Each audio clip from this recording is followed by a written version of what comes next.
这就是我们准备投资5000万的顶级烘焙品牌。顾总，不是这样，你听我解释。竟然敢拿这种破烂来混，马上撤资！王家，你们就等着破产吧！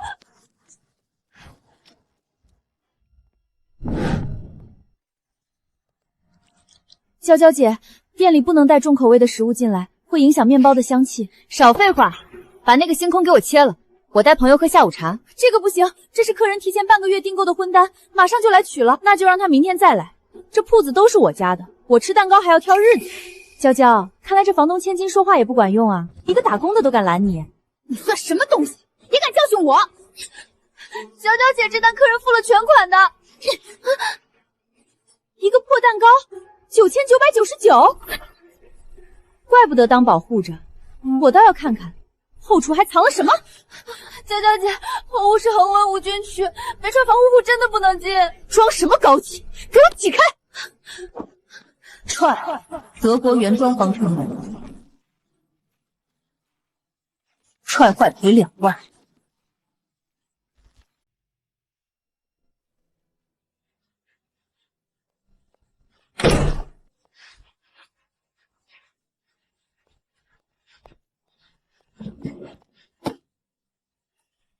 王小姐，您可真是贵人多忘事啊！上个月拿了10盒月饼没付钱，这个月又要了50盘面包开派对，14500，把旧账清了，蛋糕你随便买，不清走好不送。跟我算账，信不信明天就让你们关门？要不是看在租赁合同的面子上，这笔账早就递到派出所了。行，你给我等着。李姐，他爸可是房东啊，万一真赶我们走怎么办？那咱们也不怕。这3年，王大川父女隔三差五就来店里拿东西，最贵的法式甜点、定制蛋糕，想拿就拿。这些账我都记着，我在等待一个机会。一天流水15000，这一个月下来就是40-50万。我一个月才收他25000的租金，亏大发了。爸，我就说吧，他那个店位置好，装修也是现成的。下周合同到期，咱们把铺子收回来，随便花5000雇个师傅，这几10万全是咱们的。那店里的客源都是认他那个手艺的。什么手艺啊？不就是面粉和水烤一烤，招牌在我们手里，合同写了，硬装和不可移动的设备全得留下。对，一个外地丫头还能翻天不成？这棵摇钱树必须姓王。小江啊，真是不好意思，我女儿非要自己创业，我看你这店面现成，就打算留给她练练手。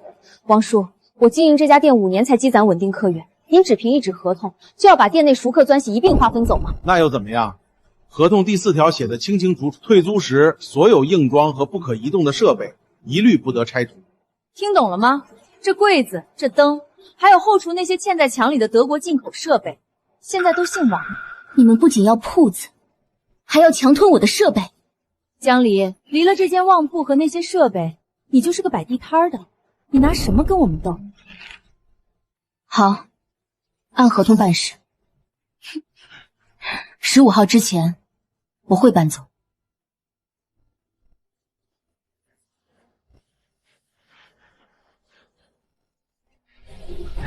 江老板，普通烤箱2万就能定，你非花15万定制这台变温烤箱，图什么啊？面团是活的，温度差0.5度，烤出来的东西就是死面疙瘩。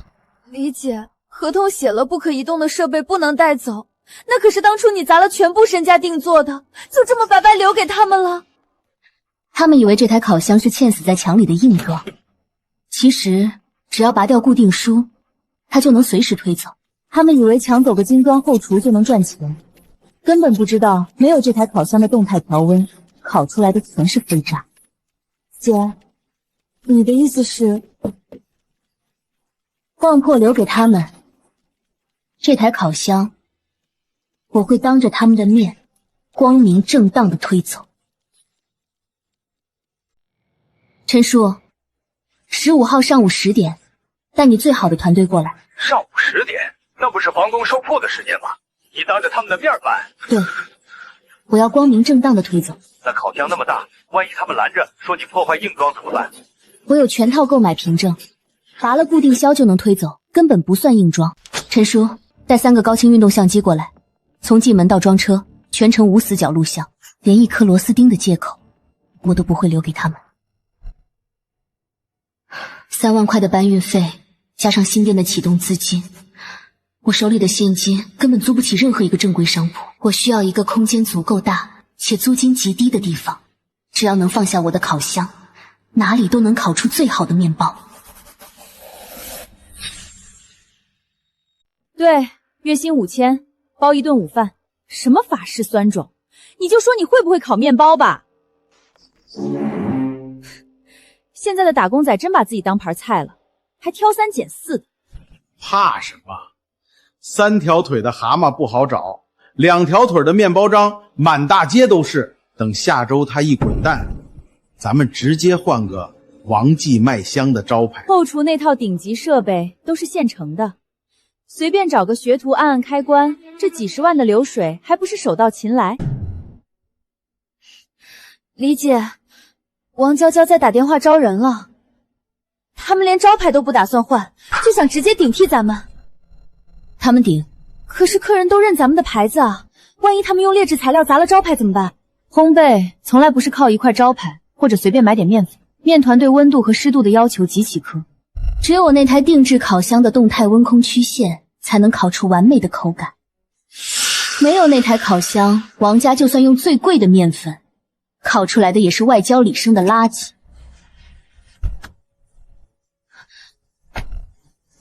李姐，你说的找好新店址了，就是这儿。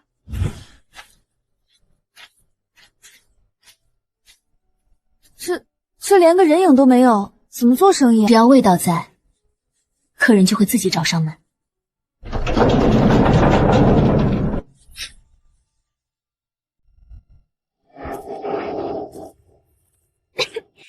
李姐，这地方根本没法待啊！你以前不是说后厨必须是恒温无菌区吗？这破地方怎么做餐饮啊？卫生局那一关都过不了。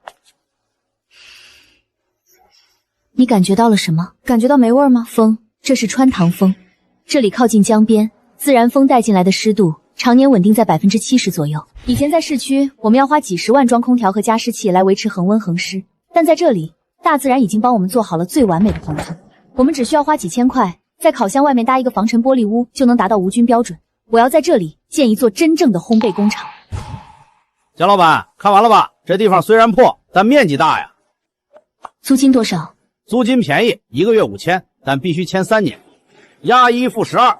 另外，这房子结构老化，你得交5万的安全保证金。5万保证金加上租金，这得11万了。李姐，咱们账上根本没这么多钱啊！痛快点，租不租？不租后面还有人排队看呢。租，给我3天时间筹钱。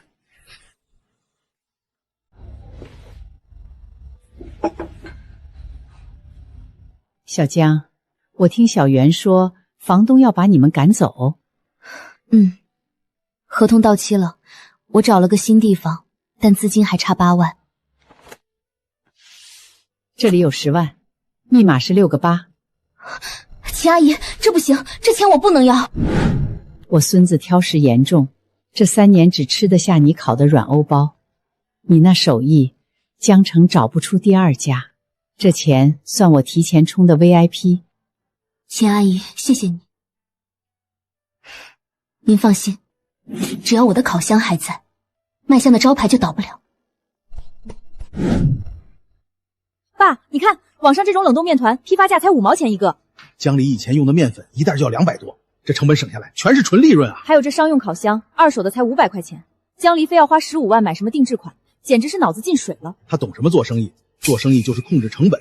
等下周咱们接手，用这5毛钱的面团，照样卖他300块钱一个。就是，反正那些客人也吃不出区别，换个包装照样抢着买。江老板痛快，这仓库以后3年就是你的了。陈叔，可以动工了。兄弟们，干活，先把地坪打磨出来。小江，防尘玻璃房的材料下午就到，保证把你的宝贝烤箱伺候的好好的。李姐， 5000个 VIP 客户的储值数据和联系方式全拷进硬盘了。外卖平台的店铺我也直接点了永久闭店。新店的预热短信发了吗？还没呢，现在发新地址吗？先不发。不发？那客人怎么找我们啊？王家以为留下这几张桌椅就能留下我的流水，我要让他们开业那天连收银系统都登不进去。等他们对着空荡荡的店面发疯时，我们再给老客人发新地址。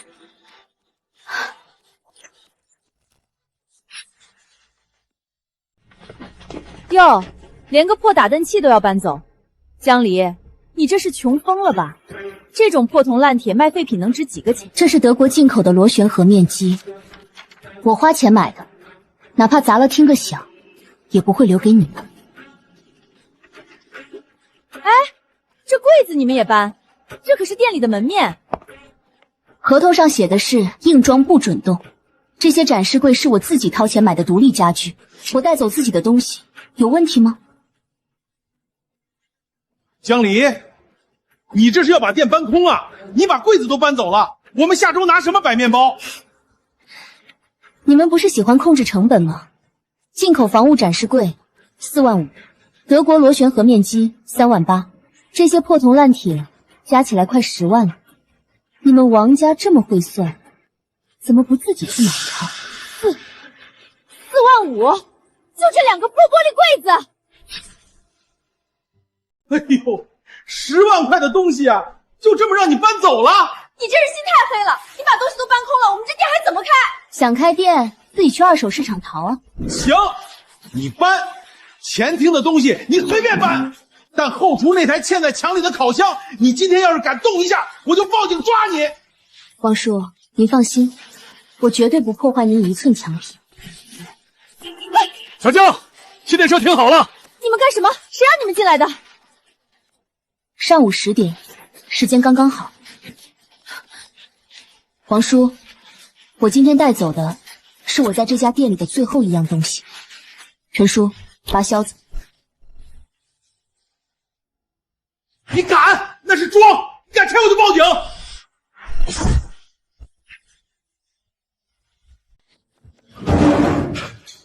不准动！这是嵌在墙里的硬装，你们今天要是敢把它推走，我就躺在车轮子底下。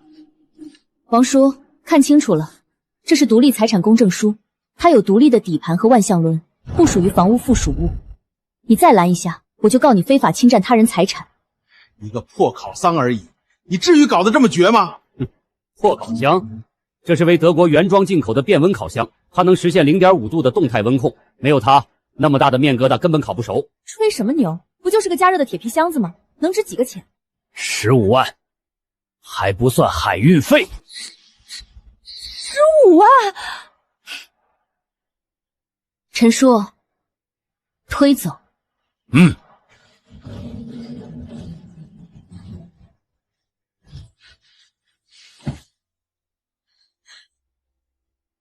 等等，小江，咱们打个商量，这机器你搬来搬去也麻烦，这样，我出1万块钱，你把它留下。1万块，王叔，您这算盘打的，我在后厨都听见了。这台机器，我宁可砸了，也不会留给你们赚1分钱。都装完了，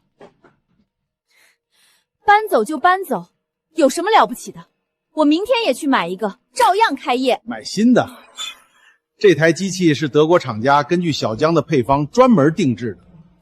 你现在去定制，最快也要1年才能排上号。1年？少唬人！一个烤面包的箱子能有多难买？算你识相，还知道把招牌配方留下。配方送你，但别怪我没提醒你。半米大的可酥，普通的烤箱根本烤不熟。到时候烤出来外面是黑炭，里面是生面糊，吃坏了顾客的肚子，跟我没半点关系。吓唬谁呢？不就是个大点的面包吗？多烤一会儿不就行了？祝你们开业大吉。装什么装？我就不信烤不熟。二手烤箱便宜。怎么回事？为什么登不进去？娇娇，马上要营业了，你这收银系统怎么还没弄好？系统被清空了，连个账号密码都没有，外卖店铺也关了，那5000个 VIP 客户的联系方式全没了。什么？那咱们今天卖给谁去？江离，你个贱人，你凭什么把店里的收银系统清空？系统数据都是我攒的，我清空自己的东西，有问题吗？你这是盗窃，你把我的客人都偷走了。江离，你赶紧把账号密码交出来。客人认的是味道，不是你们这几间房。你少得意，我有你的配方，照样能把客人抢回来。没有我的烤箱，你什么都不是。娇娇，这老客全没了，咱们以后卖给谁呀？有什么大不了的？不就是个破系统吗？咱们自己重新建一个。江城几千万人，还差他那几个老主顾。明天我就去搞营销，让新客把咱们的门槛踏破。爸，没有老客的储资卡撑着，咱们连面粉钱都收不回来。那怎么办？新招的师傅手艺不行，烤出来的东西根本没人买。没人买，咱们就花钱请人来买。花钱请人？那不是倒贴吗？现在流行网红打卡，咱们花钱雇几个大 V 来拍视频，再雇几十个群演在门口排队。只要把网红店的牌子立起来，那些跟风的傻子自然会排着队来送钱。这得花多少钱呀？请网红可不便宜，至少30万。30万？我哪有那么多现金？没现金就去贷款，拿这间铺子做抵押。不行不行，这铺子是咱们的命根子，万一赔了怎么办？爸，舍不得孩子套不着狼，只要视频一火，30万一个期就能赚回来。你难道想看着江离在外面看咱们的笑话吗？王先生，用商铺抵押30万，月息2分，没问题就在这儿签字按手印。娇娇，这利息是不是太高了？爸，快签！网红我都联系好了，明天就来拍。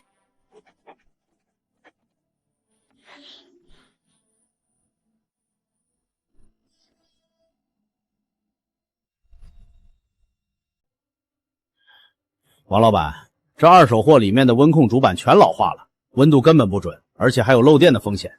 我建议你别用。你懂什么？能发热就行了。赶紧接上线，我这还等着烤面包呢。出了事我可不负责。老板，江雷留下的配方是半米大的巨型可颂，烤箱温度忽高忽低，外面烤焦了，里面肯定还是生的。让你烤你就烤，哪来那么多废话？网红马上就到了，只要外面看起来金黄酥脆就行，谁管里面熟没熟？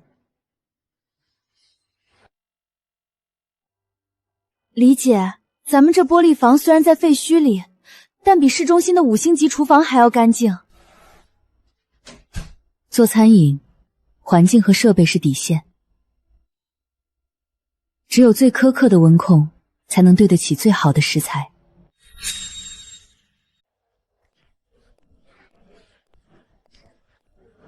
家人们，江城最火的巨型熔岩可颂，今天终于被我吃到了！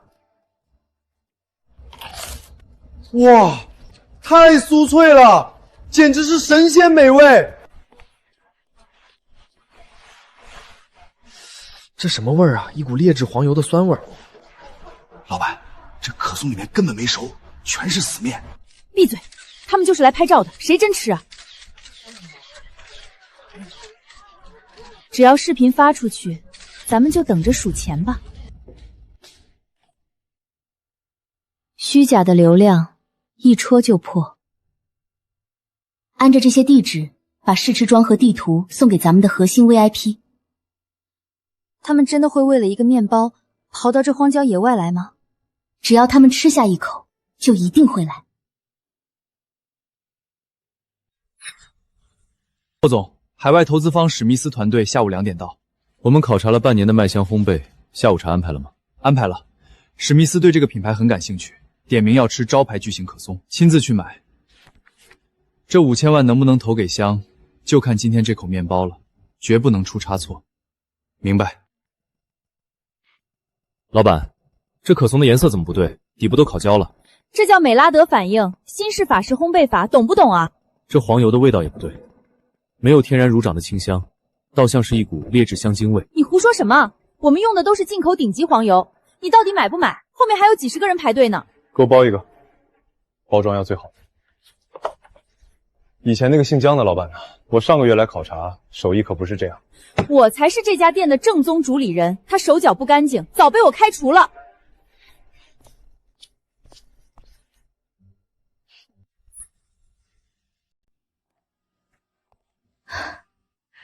秦阿姨，欢迎光临黎麦。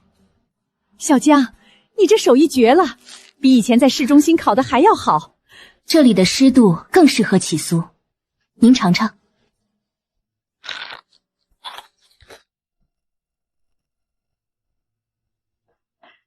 史密斯先生，这是您点名要的江城特色。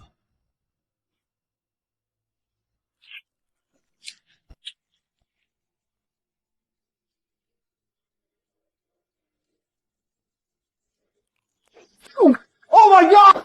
这是什么垃圾？你们是用这种东西来招待投资人的吗？霍先生，我看不到你们的诚意，5000万的融资取消。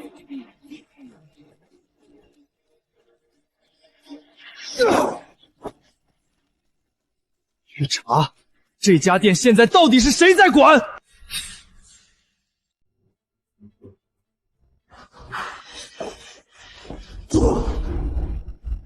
这就是你说的正宗。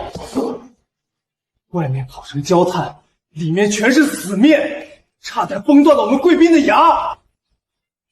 这怎么可能？我明明烤了40分钟啊！这位老板，消消气，可能是今天烤箱温度没调好。温度没调好，5000万的投资因为你们这坨垃圾泡汤了。不关我的事儿，是钱老板江离干的。钱老板？对，他走的时候恶意篡改了配方比例，他还故意破坏了我们的温控烤箱，才导致面包烤不熟的。对对对，那个女人心肠歹毒的很，我们也是受害者呀。口说无凭，证据呢？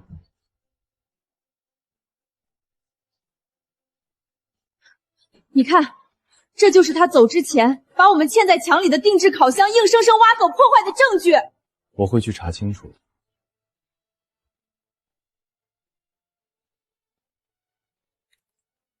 如果让我发现你们在撒谎，后果自负。小江，你这藜麦的手艺真是绝了，比以前在市中心烤的还要酥脆。是啊，这火候太稳了，一口咬下去全是奶香，一点都不腻。这里的自然湿度更适合面团发酵，设备也重新调试过，大家吃得惯就好。李姐，你看同城热搜，王娇娇那家店被骂惨了。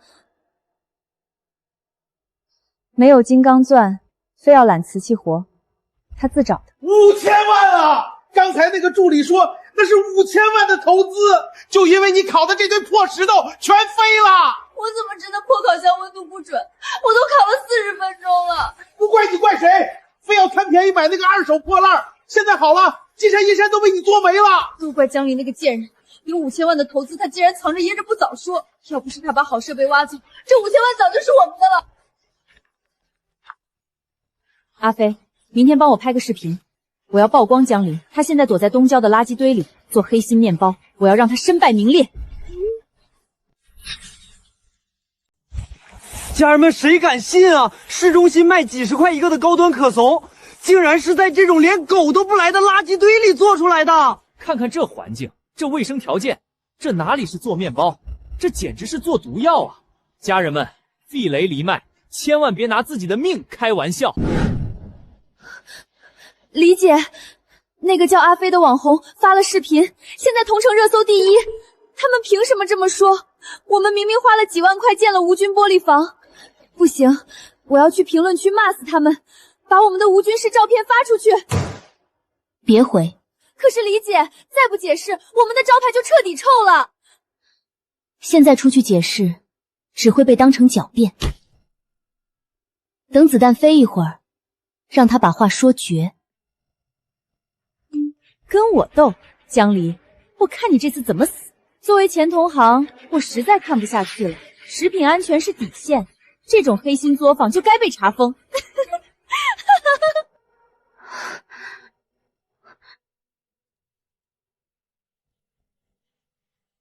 他跳得越高，摔下来的时候就越惨。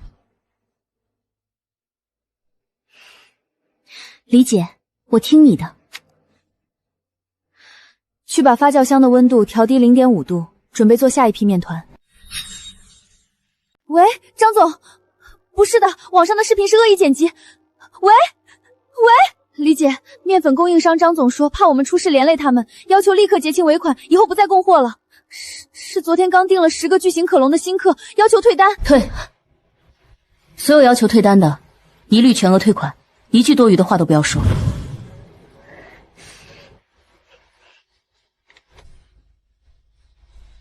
陈叔是我。小江啊，网上的事儿我看到了，要不要我带几个兄弟去把那个网红的嘴堵上？不用，陈叔，我让你准备的东西弄好了吗？弄好了，那台15万定制烤箱的资产公证书，王大川去二手市场买那台破烤箱的交易记录，全都在我这儿。好，先按兵不动，等我电话。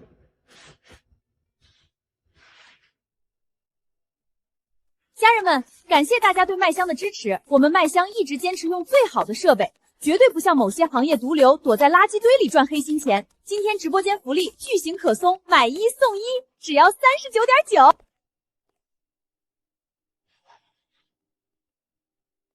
这里的湿度比市中心高了15%。既然没有材料做传统的法式起酥，那就做中式的。最后500单，家人们拼手速了，39.9买不了吃亏，买不了上当。江离，你拿什么跟我斗？流量才是王道。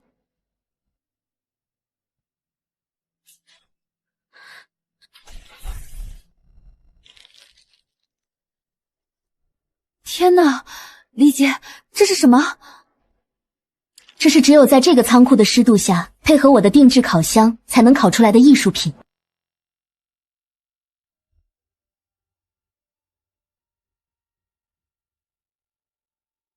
林太，网上闹得那么凶，咱们真要进去？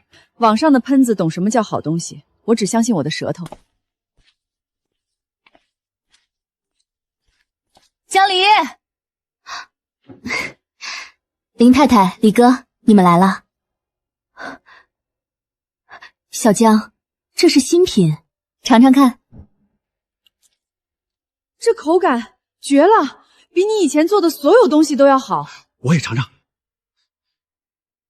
就冲这手艺，网上那些人纯粹是放屁。以后我的下午茶全包给你了。我这就发朋友圈，我看谁敢说我林太吃的东西是垃圾。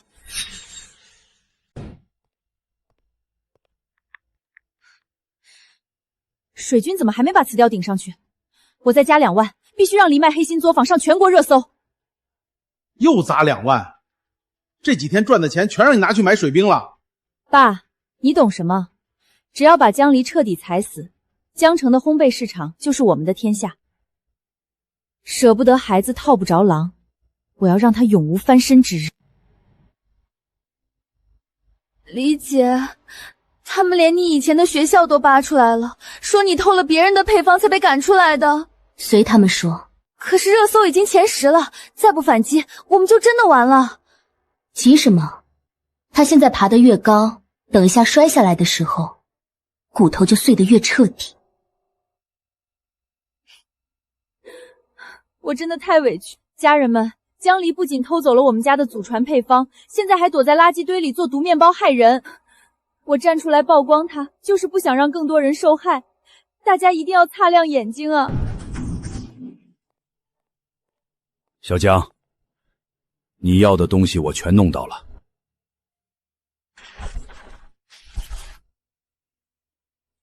辛苦了，陈叔。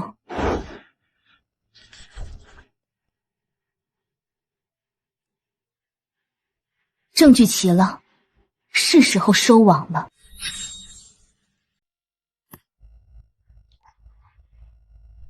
第一步，先拆他的黑心作坊牌坊。发了！播放量涨得好快！家人们，你们可要为我做主啊！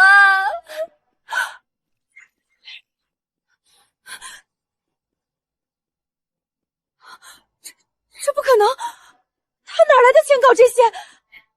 家人们别信，他肯定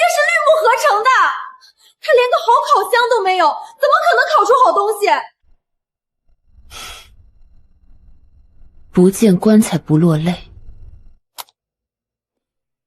我是负责设备搬运的老陈，江老板那台定制烤箱价值15万，温控精确到0.5度。至于王家店里那台500块的二手货，连温度都稳不住，根本烤不熟巨型可松。绝杀！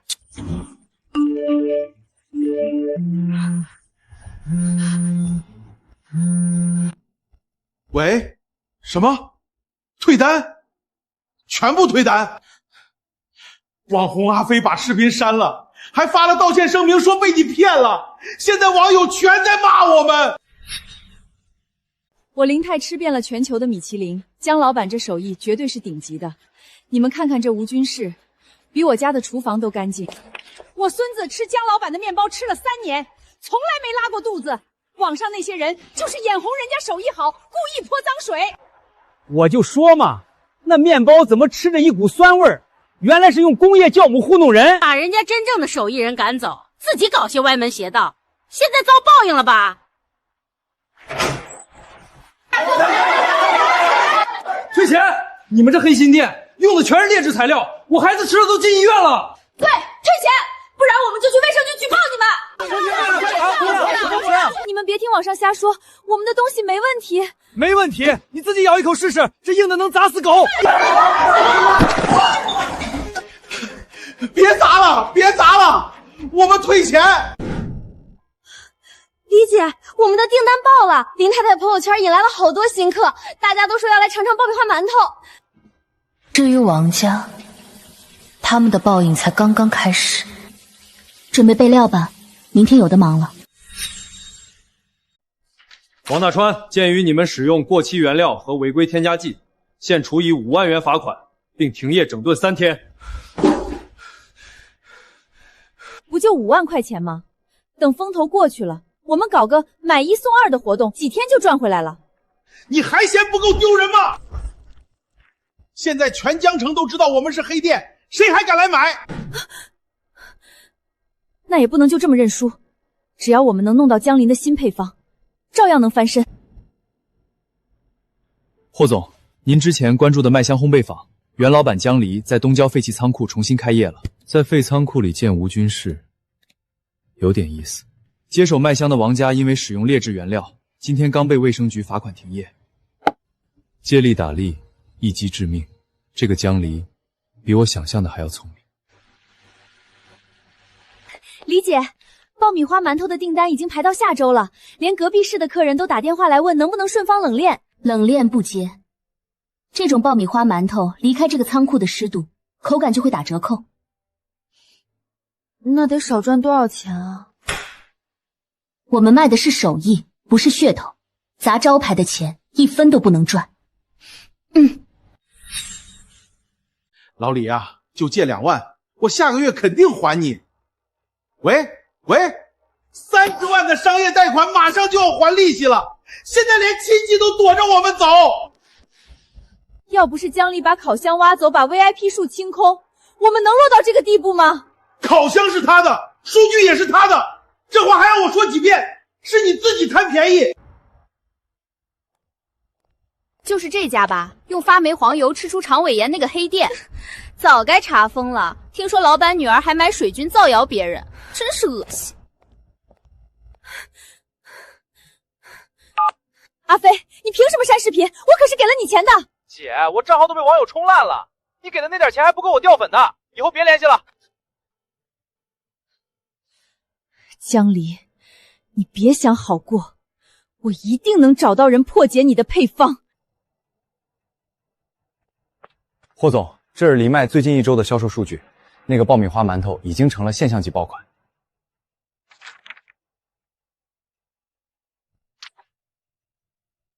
一个爆款可能是运气，也可能是营销，去查查它的底。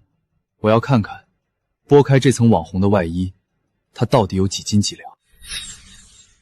李姐，昨晚退单的那几个老客，今天早上又重新下单了，还多加了10个爆米花馒头。先把面揉好，服务跟上，别因为订单多了就乱了阵脚。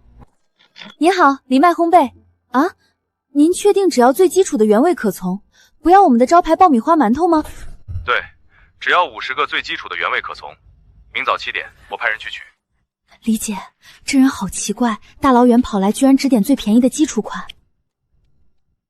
好，明早7点准时出炉。李姐，这可是个大单，我们要不要用那批最顶级的进口黄油，单独给他开一炉小灶？不用，就跟着大炉正常烤，拿最普通的那批黄油。可是，万一客人觉得不好吃怎么办？基础款考验的是面团的折叠手法和烤箱的温控稳定性，他要看的不是我们的上限有多高，而是我们的底线稳不稳。霍总，已经按您的吩咐订好了，50个基础款可颂，明早7点取货。他怎么说？他没有推销招牌产品，直接接了单。是个聪明人。明早7点，我亲自去取，我倒要看看他的底线到底有多稳。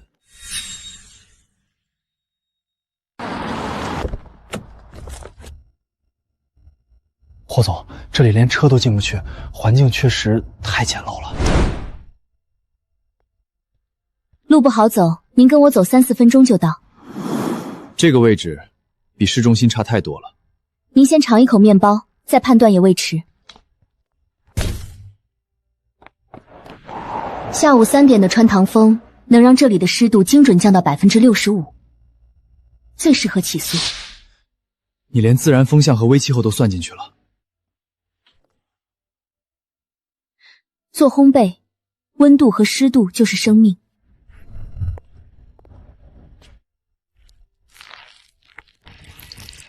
没有用顶级黄油，也没有用老面发酵，在废墟里用最普通的通货黄油，也能做到这种教科书级别的品控。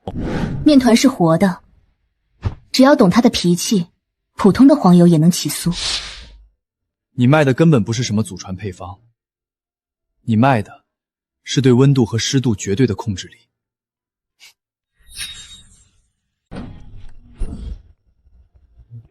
中心温度差了0.5度。哎呀，李姐，才0.5度而已，外表烤得这么漂亮，金黄酥脆的，根本看不出来。外表看不出来，但内部起酥没有完全定型。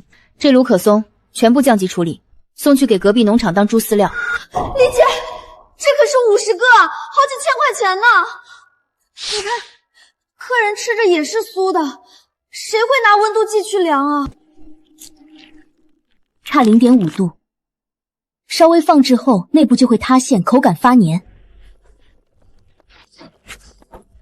藜麦不卖次品，装好，等会儿让老李拉走喂猪。我以为他靠的是技术壁垒，原来他真正的底牌是这种近乎变态的品控。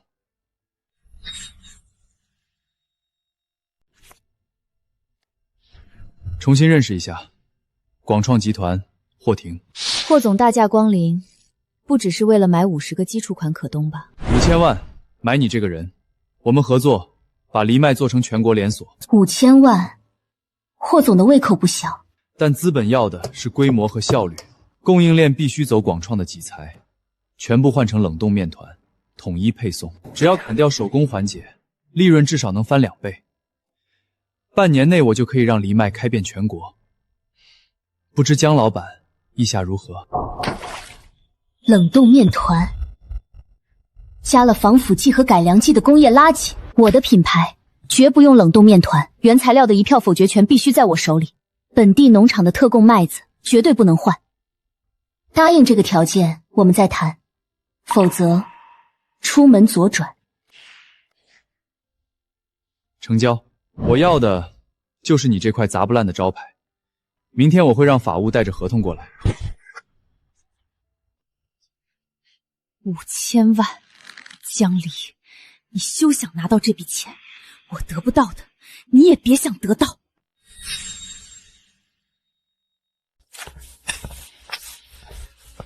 姑娘，你找谁？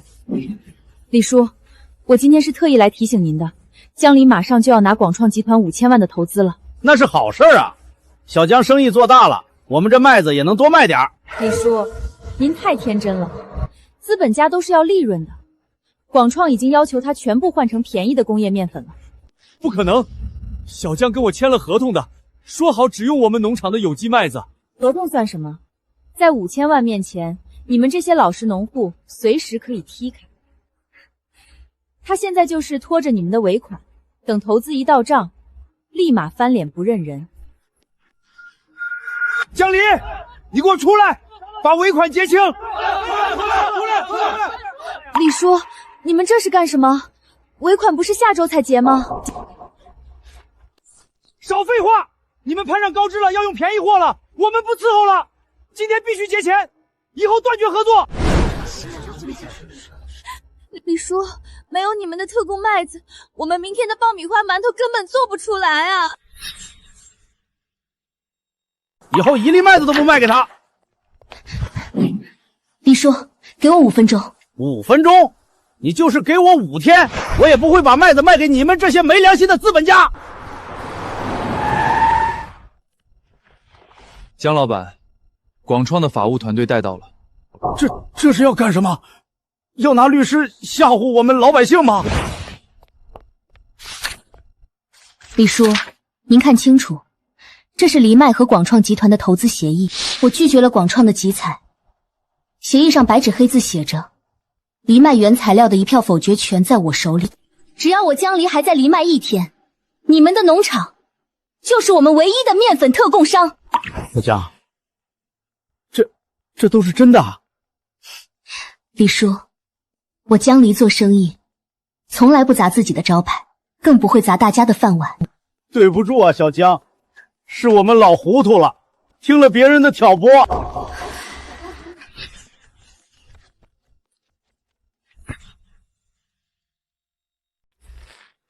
刘老板，再送500斤面粉过来，账先欠着，下个月一并结。欠着？你先把上个月的2万块结清了再说。我是这铺子的房东，还能差你这点钱？现在整个行当都知道，广创给江离投了5000万，你们的破店早臭了，赶紧还钱！包装厂和黄油供应商都停了我们的货，说不结清尾款就不发货。这帮见风使舵的势利眼，连面粉都没了，这店还怎么开？孙阿姨，这是大家今天的工钱，按件计费，当面结清。江老板做事儿就是痛快，多亏您，咱们几个退休的老街坊每天才有盼头。大家用心干，黎麦绝不亏待任何一个手艺人。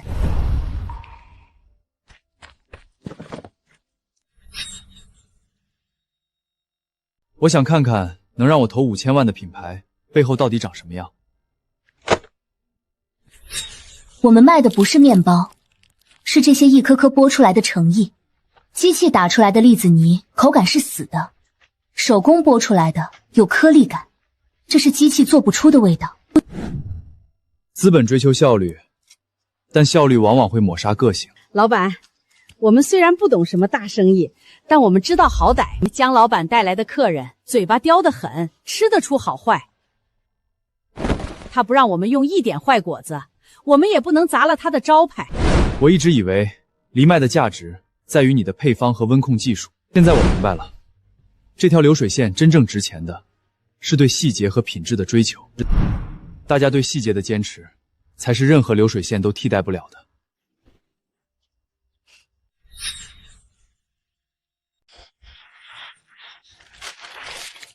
30万贷款，下周2就到期，店里连个鬼影子都没有，拿什么还？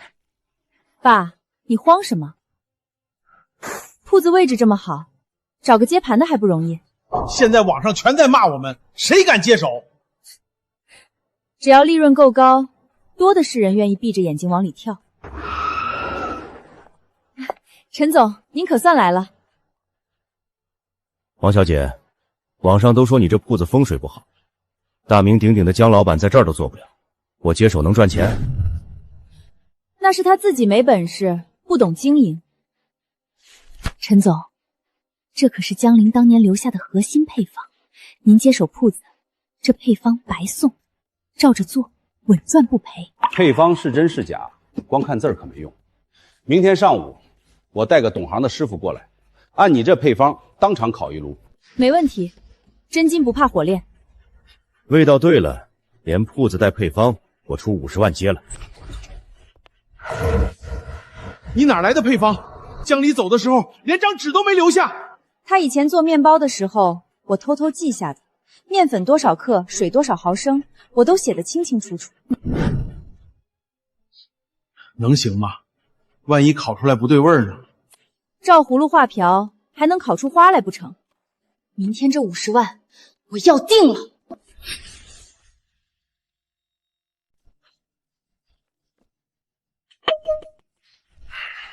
这就是你说的稳赚不赔的配方。陈总，这面团根本没发起来，里面全是死面，根本没法吃。配方绝对没问题，肯定是你手艺不行，连个面都和不好。霍总，您怎么亲自来市中心考察了？路过，顺便看看。霍总，您来的正好，业内都在传广创投资了藜麦，姜老板肯定懂行。姜老板，您帮我长长眼，这配方到底对不对？江离，少管闲事！面粉500克，我当年写在账本上的面粉，是我自己按比例调配的混合粉，不是市面上的通货。照着死配方做，你烤一辈子也是砖头。拿一堆废纸骗我50万！陈总，您听我解释。解释个屁！这破裤子，你们自己留着发霉吧。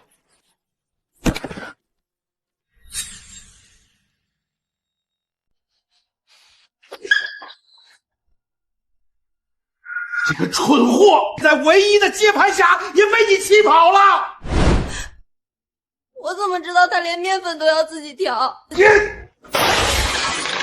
？30万贷款，拿我的命去还吧！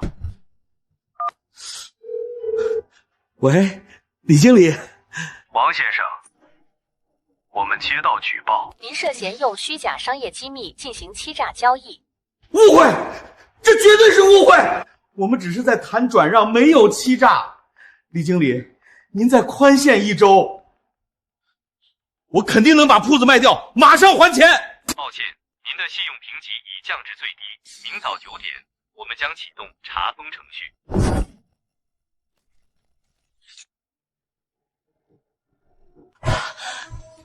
银行说什么？他们不会真收铺子吧？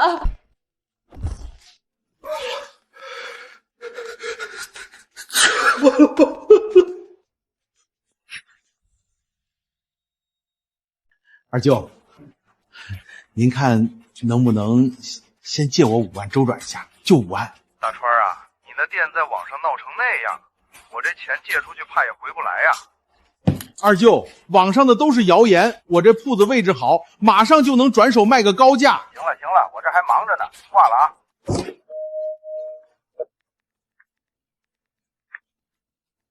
喂，丽丽，你上次说想买个包，我借你那2万块钱。对不起，您拨打的电话正在通话中。他居然把我拉黑了！平时吃我的喝我的，一到借钱全成了缩头乌龟。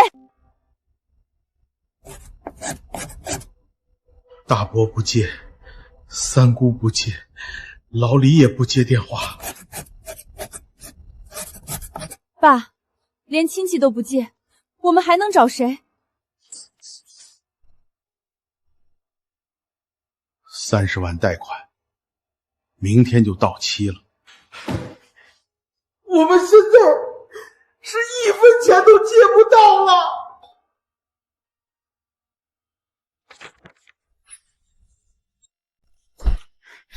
李姐，大快人心，同城新闻出来了，王家的铺子马上要被法院强制执行了。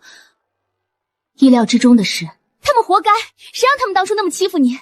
他们不懂经营，又盲目贷款买劣质设备，资金链断裂是迟早的，市场不会惯着任何人。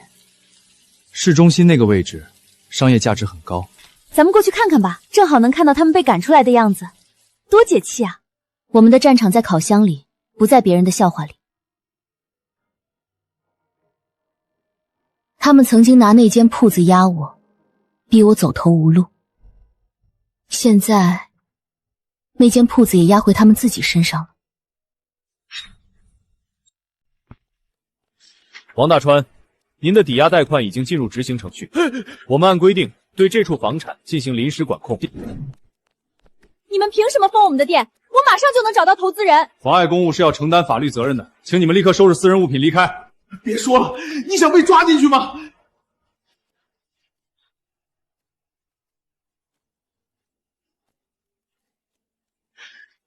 这是我们王家守了10年的铺子啊！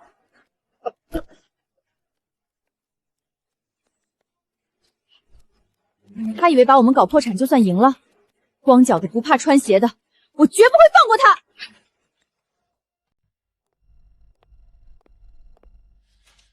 市中心那间铺子，今天正式挂牌法拍了。广创可以帮你拍下来，就当是给你出气。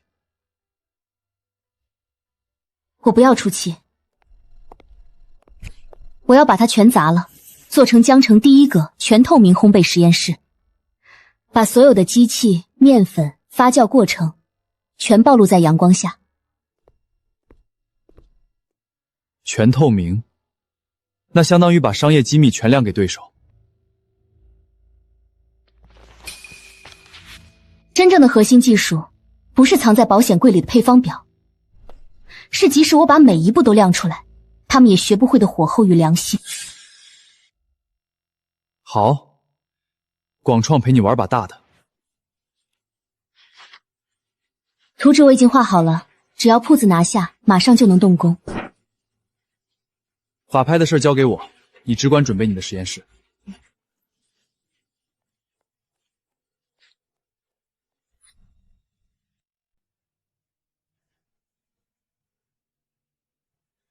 500万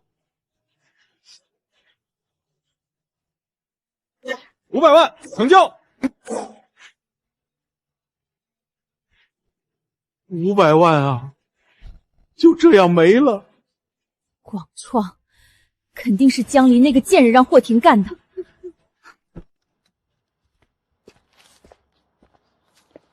成交通知书，流程结束后，旧铺归广创。我想让你负责那间铺子。负责？不是租客，是黎麦品牌的运营合伙人。要做，就得把它做成江城烘焙的门面。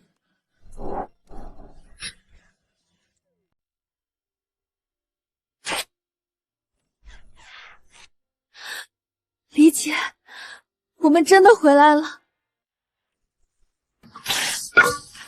我们当初费尽心血打造的无菌后厨，被王家搞成了这样，旧管道全部砸掉，换成医疗级新风系统。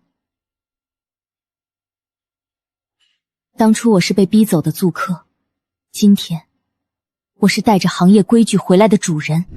前台拆掉一半，改成全透明手工展示区，所有产品发酵、制作、烘烤的过程全都亮出来。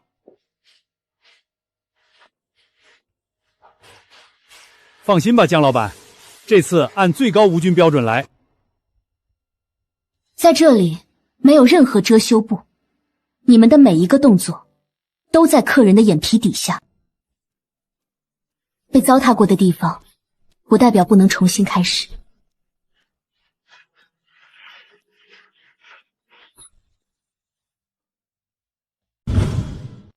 喂，卫生局吗？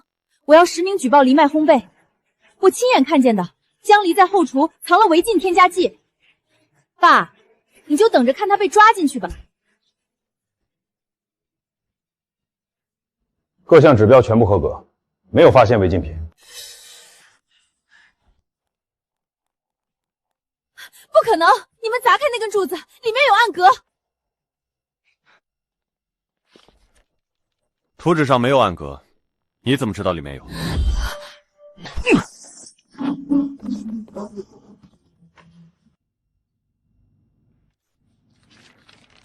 进货单签名是王大川，日期是3个月前。3个月前是你们王家在经营这间铺子，私设暗格，贼喊捉贼。王大川，跟我们走一趟吧。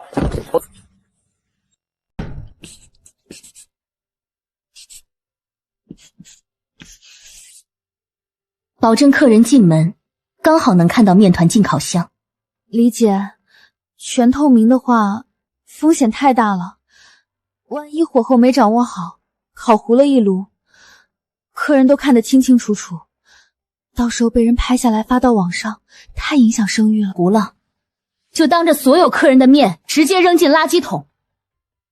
我们不藏残次桶，我们不藏任何残次品，也不找任何借口，我们要赚的就这份不骗人的信任。把底线摆在明面上，不留退路，这才是最高级的营销。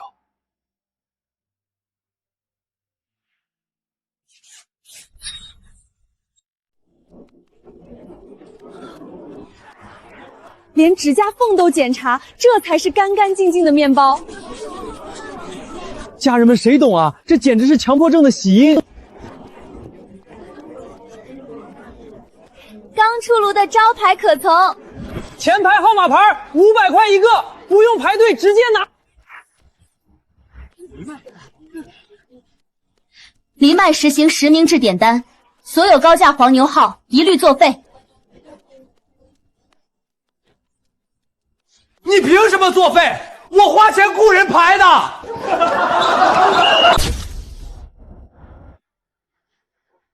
那本来都应该是我的钱。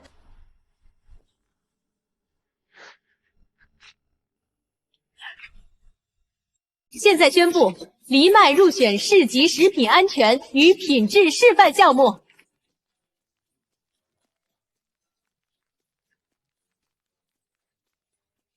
实至名归，这是你应得的。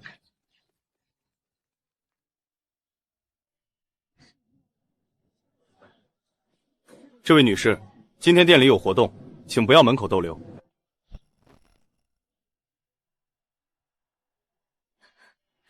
我找江离，求求你让我见见他。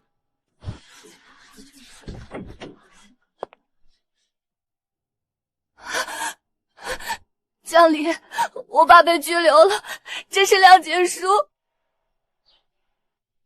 只要你肯签，我愿意给你洗1年烤盘，不要钱。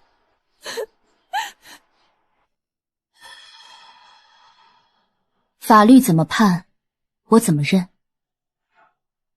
我不用你洗烤盘，我的后厨你进不来。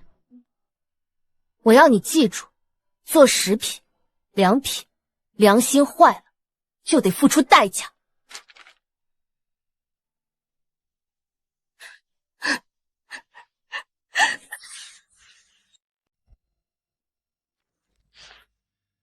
整条街的产权都在这里了。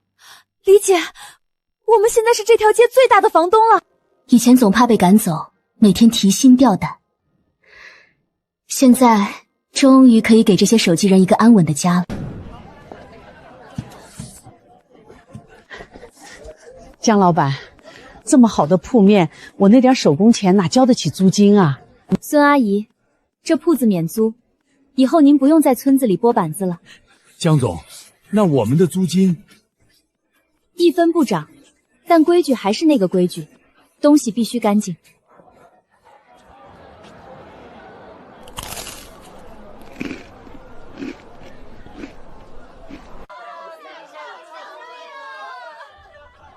原来，这才是真正的烘焙。